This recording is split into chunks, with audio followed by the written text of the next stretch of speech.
Patuloy pa ring dumarami ang bilang ng mga namamatay sa Bagyong Tino. Kabilang ang pamilyang inanod ng baha sa magkakahiwalay na bayan.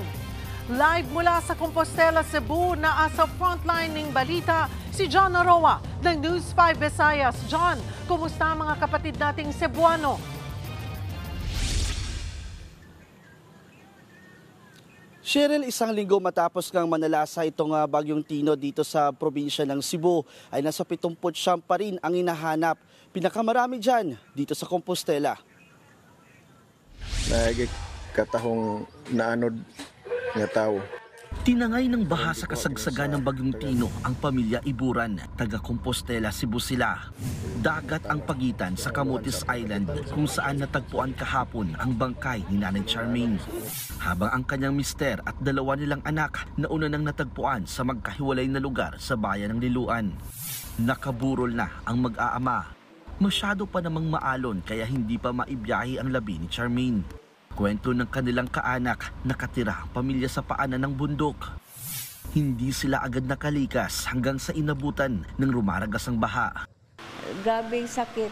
Hindi ko kasi expected na gano'n na mangyayari. Sa huling tala ng Cebu PDRRMO, nasa 111 na ang nasawi sa probinsya.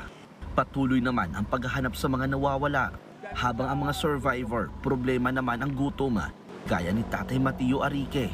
Mahirap talaga, sir. Sakit sa aming kalooban na ganito ang nangyari.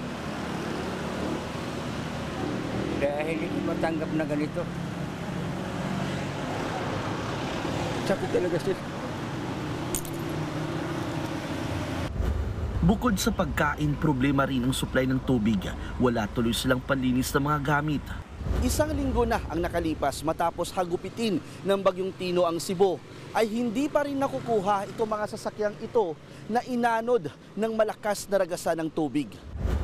Sa kuha ng drone na ito, kita ang lawak ng pinsala sa barangay Kutkot sa Liloan.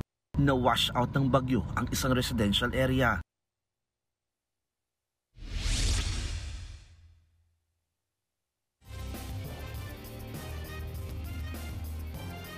Maraming salamat at mag-iingat kayo dyan, John Aroa.